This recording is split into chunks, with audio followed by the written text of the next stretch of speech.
In today's video, I'm going to go over some tips and tricks that you might not know about in Baldur's Gate 3. Let's jump right into it. Trick number 1 is throwing potions. When a friendly of yours drops to 0 HP and is knocked unconscious, to get them back up, you can of course use the help action or heal them with a healing spell. But what you can also do is throw a health potion at them, which will get them back into the action. You can also throw a health potion at a character who is not knocked down, but keep in mind it does cost your action to throw an item, and for them to drink a potion, it only costs a bonus action. You can also throw other types of potions and elixirs as well, such as the potion of speed. Trick number 2 is throwing potions or elixirs at the ground. Some potions, if you throw them at the ground, their properties will linger. As you can see, I just threw a health potion at the ground right here, and there's now a small blue misty area where the potion vial broke. The first character that walks through this mist will receive a heal as if they drank it themselves.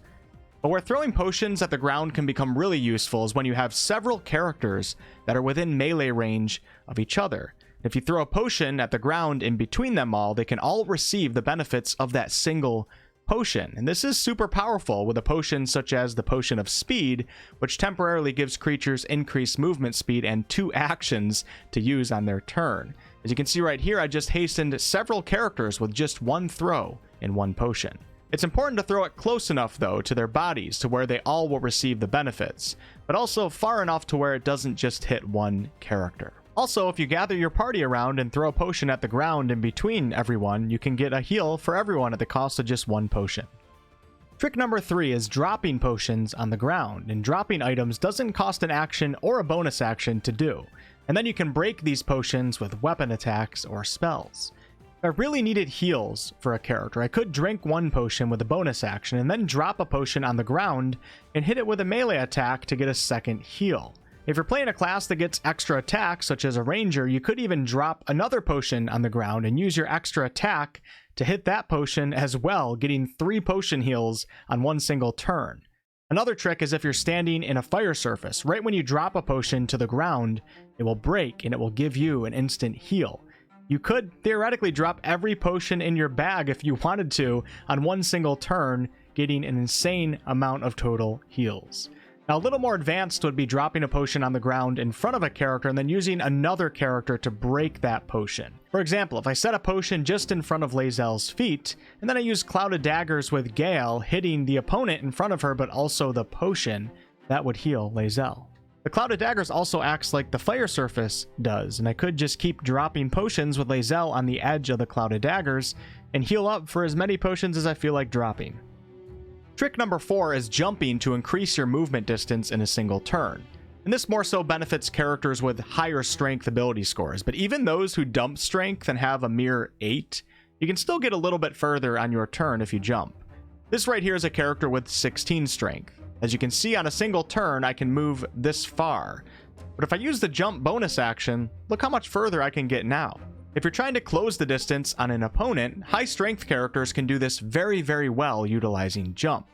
This character right here only has an 8 in strength, and this is how far they can move. But if they use the jump bonus action, they can get a little bit further. Probably not worth using the bonus action for low strength characters unless that little bit of extra movement is really going to help. But man, this is fantastic for medium to high strength characters, and utilizing jump can really make a huge difference in a combat encounter.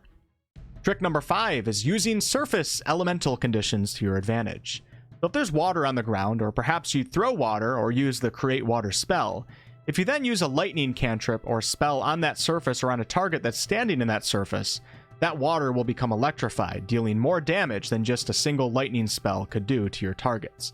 Other examples of this include using fire on grease, which will explode and burn, or using a cold spell over pools of blood, which will turn the cold into ice, creating a slippery surface underneath your opponent's feet. Perhaps I'll do a video on all of the environmental surface effects synergies in the near future. Trick number 6 deals with ritual spells, and I actually wish that I included this in one of my beginner's guide videos, but I didn't. Ritual spells in BG3 do not cost a spell slot, so Longstrider, for example, with my ranger and also a druid, is a ritual spell, and I can cast it on my character that has the spell without using up a spell slot. But what many don't realize is that you can also cast it on the rest of your party, and that includes animal companions and even summons like zombies. Longstrider lasts until a long rest, so I can immediately cast this on everyone right after a long rest and still have all of my spell slots for that day. Other ritual spells include Featherfall for the wizard, Silence with the cleric, Enhanced Sleep for the druid and the wizard, Detect Thoughts, Speak with Animals, and more. Just make sure to check your spell list and look for that ritual tag on your spells, and don't be afraid to use those spells as much as you need to, and in the case of a ritual spell like Longstrider, use it on as many party members as you can. Trick number 7 deals with one of these ritual spells, which is Disguise Self. Now, you can also get the effects of Disguise Self through other methods, such as using the Mask of the Shapeshifter helm from the Digital Deluxe Edition. Disguise Self allows you to transform your character into another race, and this of course can help you get out of a few tricky situations where some NPCs may not be too happy with your character. It can also help you escape from being in prison. But what I really want to point out here is that each race has its own RP benefits. If you disguise yourself as a Githyanki and talk to Githyanki that you meet in the game, your conversation will likely be a little different than if you talk to them as another race. Also, some of the smaller races, such as halflings and gnomes, may actually allow you to get through small holes and openings that you may come across, that other races are just too big to fit through. This spell offers a lot of opportunity. Trick number 8 is breaking chests. So if you don't have an expert lockpicker in your group, or maybe you just ran out of lockpicks, some of the chests in this game can be broken. And once you break the chest, the contents inside of it will fall to the ground and you can simply then loot away. Just press T with your cursor over the chest to examine it, and you can see the minimum amount of damage that you have to deal and also what types of damage it is susceptible to. Trick number 9 is dipping your weapons. So dip is a bonus action on your hotbar that allows you to dip your weapons into different surfaces to enhance that weapon with new effects.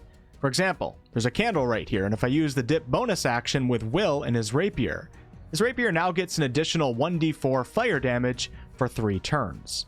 You can also dip ranged weapons, which will then shoot fire arrows. It may be a little tedious to always be focused on dipping your weapons, which is why I personally don't really do it that much. But if you're near a torch, candle, or brazier, or if you're really looking to just get any advantage that you can in combat, you might as well dip your weapon. You can also do a little trick called the candle drop, as there's plenty of candles in this game, and if you have one in your inventory, on one of your character's turns, you can simply drop a candle, which does not cost an action. Then click on the candle to light it up, which does not cost anything, and then use your bonus action to dip into the fire on the candle, and you'll still have your action to attack with your enhanced weapon. Trick number 10 is stacking items on top of each other, and we're not talking about in your inventory. In BG3, items such as boxes and crates can be stacked on top of one another. And yeah, you can stack these really damn high if you have a lot of them and you have the patience to do so. The main use for doing this is to allow your character to get places that they could not otherwise get to. Or you can even use some stacks in combat to give your character high ground, or perhaps allow your character to shoot through an opening that you might be too short to shoot through if you weren't standing on something. Stacking boxes and crates offer a lot of opportunity in this game, so don't forget that it is a mechanic. Trick number 11 is breaking ladders. In BG3, if there's a ladder and you think you're going to be in a combat situation or you are in one, many times it's smart to climb that ladder to get some high ground. If it's a wooden ladder, your characters can actually destroy it, preventing enemies from being able to pursue you while you rain down hell on them from above. There's a few situations that I can think of where if you set up your party correctly and then break the ladders, it can make a combat encounter 75% less difficult. Trick number 12. Some spells such as Aid and Longstrider will stay active on your characters, even if you dismiss the party member who cast the spell. So when you're back at your camp after a long rest, you could pull Shadowheart into your group, cast Aid, then dismiss her, and then go about your day with those extra temporary hit points. And keep in mind you can also do this with hirelings as well.